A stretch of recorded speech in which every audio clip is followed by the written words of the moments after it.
Salut tout le monde, je suis de retour aujourd'hui pour vous donner des petits trucs pour faire des produits vous-même. Alors, je vais commencer tout de suite. C'est super simple en fait, j'ai 4 trucs à vous donner. Je les ai pris soit dans des livres sur internet ou sur YouTube, donc c'est probablement pas la première fois que vous allez en entendre parler, mais j'ai décidé de vous rassembler mes trucs préférés ensemble dans une vidéo. Si vous en avez d'autres que vous utilisez régulièrement, des trucs faits maison, vous pouvez m'en faire part dans la barre de commentaires, ça va me faire plaisir d'essayer ces trucs-là parce que je trouve ça le fun.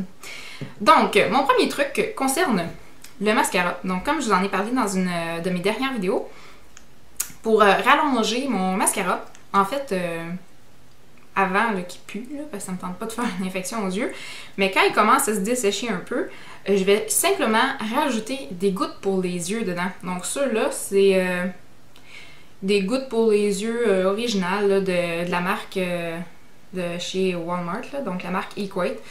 Ça coûte pas très cher. Puis, en fait, je m'en servais pas souvent, puis je le laissais sur ma table de maquillage, juste à portée de main. Puis, finalement, à un moment donné, j'avais entendu parler de ce truc-là, puis étant donné que j'avais vraiment ça à portée de main, j'ai décidé de l'utiliser.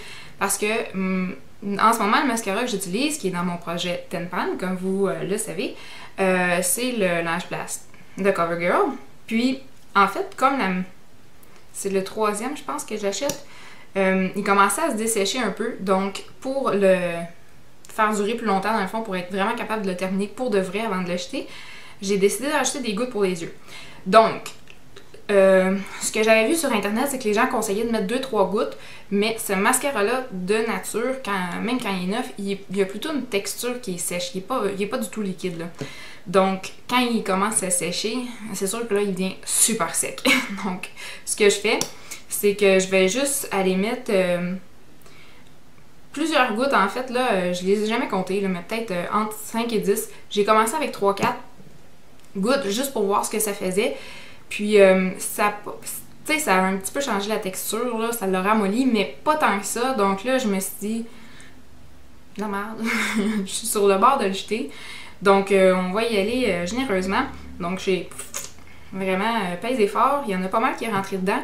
Puis, ce que j'ai fait, c'est que je l'ai pas pompé, là, parce que ça, c'est sûr que ça rentre plein d'air. Ça accélère la prolifération bactérienne, donc c'est vraiment pas bon. Donc, je fais un truc que j'ai vu sur une vidéo YouTube. Donc, je fais juste le rouler comme ça. Donc, quand il est dévissé, je le roule comme ça, puis ça va vraiment bien gratter les bords du tube. Donc, je le rentre, je sors, puis je vais vraiment frotter. Puis, vous voyez, là, on voit bien dans le fond avec tout le produit qui s'est accumulé ici. Il est plutôt liquide, puis on voit aussi qu'il y a plus, quand un coup que j'ai fait ça, il y avait plus de produits là qui restaient accumulés sur... Oh, une petite mouche. Il y a plus de produits qui s'accumulaient sur le... J'ai juste Wand en anglais, mais là... En tout cas, sur ça ici, là. donc c'est ça. Donc, ce truc-là, ça a vraiment bien fonctionné pour moi.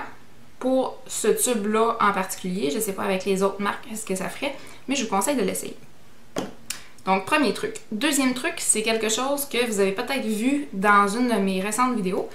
La routine teint d'été facile et rapide. En tout cas, c'est le fond de teint custom, donc personnalisé. Ce que j'ai fait, c'est très simple. C'est que j'ai pris mon fond de teint.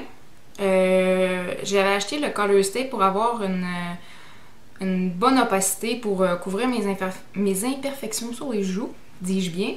Mais je trouvais qu'il était comme trop épais sur moi. Je sais pas si c'est vu que j'ai la peau grasse, surtout en été, c'est encore pire, mais j'avais l'impression qu'il devenait cakey, là, comme on dit en anglais, assez rapidement, surtout comme sur le front, puis ici, ben, sur la zone où c'était dans le fond, où c'était plus huileux. Donc, j'aimais pas trop ça. L'hiver, ça paraissait pas trop, mais je trouvais vraiment là, que ça donnait un effet plâtré. Mais je trouvais ça plate parce que je trouve que c'est un bon fond de teint. Les problèmes que j'ai régulièrement avec les fonds de teint, c'est que ça fait des plis dans mes petits débuts de rides, ici, entre autres, et ici. Ou que ça tient moins bien sur ma peau étant donné que j'ai la peau grasse. Donc, ce que j'ai fait, c'est que j'ai pris une bouteille comme celle-ci que j'ai stérilisée, très important, avec de l'alcool. Donc, on met un peu d'alcool, on ferme le bouchon, on shake, on en fait un peu sortir par le petit trou, on vide, on laisse sécher. sur le comptoir, pas besoin d'essuyer parce que souvent les serviettes sont pleines de bactéries. Donc, j'ai mis une petite quantité, c'est sûr que là j'aurais pu prendre une plus petite bouteille, mais c'est celle-là que j'avais, puis ça me tentait pas d'en acheter d'autres. Donc, j'ai mis une petite quantité de fond de teint, environ la même quantité de lotion hydratante de jour. Faut pas qu'elle soit trop grasse, dans mon cas, vu que j'ai la peau grasse, mais ça peut être plus hydratant si vous voulez. Dans le fond, mettez votre crème hydratante de jour préférée, là, mélangée avec votre fond de teint préféré. Puis, moi, je trouve que j'ai vraiment obtenu quelque chose de super intéressant. On a une couvrance qui peut être modelable, donc plus un hydratant teinté plus ou moins couvrant. Puis, on peut aller chercher des propriétés intéressantes de notre crème hydratante et celle de notre fond de teint. Puis, en plus, ben là, ça, c'est rien, là, mais dans ce fond de teint-là, pour peau grasse, il est FPS 6. Mais si je voulais, je pourrais rajouter aussi de la ombrelle, par exemple, de la crème solaire dans mon pot, puis ça pourrait faire la job aussi. Donc, ça, c'est mon deuxième truc. Le troisième truc que j'ai entendu sur la chaîne de Goss Makeup Artist, ça, c'est un Anglais, en fait, qui est maquilleur professionnel. Sur sa chaîne, d'habitude, il y a juste des vidéos qui font comme maximum 6 minutes, c'est tout le temps soit des tutoriels version fast forward ou encore des petits trucs super rapides. Puis le truc qu'il avait donné, c'est au lieu d'acheter des bouteilles de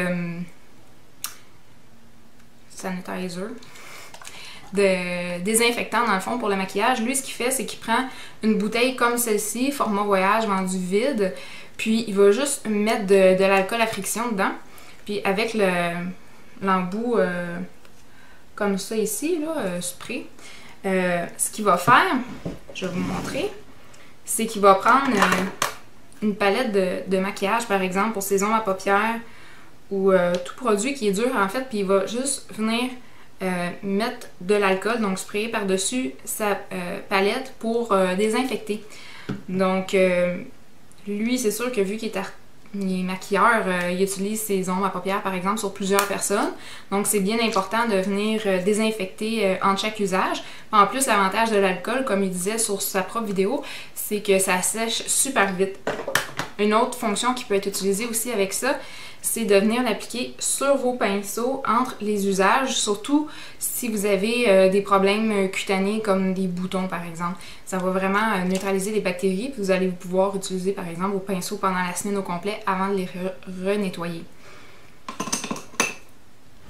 Ensuite, un autre truc encore avec la bouteille en spray, c'est de faire votre propre spray fixateur de maquillage. Donc, il y a deux recettes différentes qui sont possibles de faire. Une avec de la glycérine et l'autre avec de l'aloès. Au début, moi, je voulais prendre l'aloès parce que c'est supposé être plus doux sur la peau, surtout si vous avez des peaux sensibles. Mais malheureusement, j'ai été obligée de prendre la glycérine. Ben malheureusement, c'est très doux aussi pour la peau, là. C'est écrit dessus pour le soulagement des gerçures de la peau. Ça s'achète juste en pharmacie, là. Vous cherchez le tube de glycérine, puis c'est vraiment pas cher. Pour tout ça, je pense que j'ai payé 5 ou 6 $ et c'est 250 ml. Donc, une tasse. Ce que vous allez faire, c'est que vous allez mettre de l'eau embouteillée, donc qui est pas sans contaminant dans le fond, là. Donc, vous allez mettre, pas remplir au complet, là, mais faire 3/4 d'eau et 1/4 de glycérine ou d'aloès. Moi, je conseille de prendre l'aloès comme 100% naturel. Je sais qu'il y en vend une apparemment chez Walmart, qui est comme transparente et blanche et pas verte, là. Verte, c'est des colorants, là, donc c'est moins naturel. Mais, donc c'est ça. Donc l'aloès transparente en gel ou la glycérine. Donc 1/4, 3/4, mettez ça dans la bouteille. On brasse dans le fond entre chaque usage. Puis on vient juste le sprayer sur le visage. Aujourd'hui, en ce moment, j'en ai mis 3. Puis c'est quand même bien. C'est sûr que moi j'ai la peau grasse, là, donc c'est comme...